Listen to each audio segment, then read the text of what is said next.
So mayong buntag mga suki.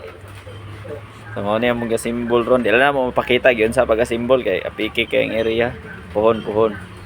So mo niya mga symbol 36 by 1818, 1/2 glass thickness, tapos machine polish na siya.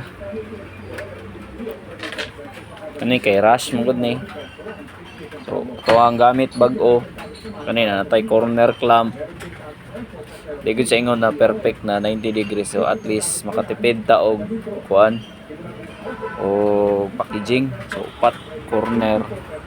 So ma-adjust mo nga siya. Salamat Shopee. So mo ni siya 50 gallons marine tank din ni siya. Nani siya under sump nya. Mo ni ang overflow. Tawran na to ni o kuan later on og box drain acrylic para magkuan siya. Wapo siya tanaw niya. Diyan na mo aging tubig na box sa likod dong sayang under sump. So siya natay kaning clamp, side clamp para ma-press ang glass. Di siya mukhang akin namang ko'y time na ang glass dili ma-perfect, di ginato na ma-perfect o cutting. So, at least na siya support nga di siya mukhang makagunit siya compare sa packaging man gud mo inat. So kani siya press and release lang ni siya. So kani siya, tapos di lang niya mo siya pahugtag maayo kay pag dikit sa glass sig mag glass to glass na siya mawaan ang silikon mo nang bubuak o mag chipping.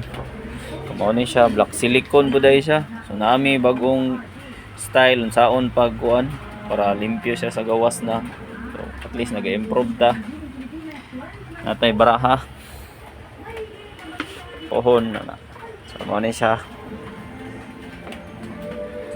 Dagang salamat, katulang.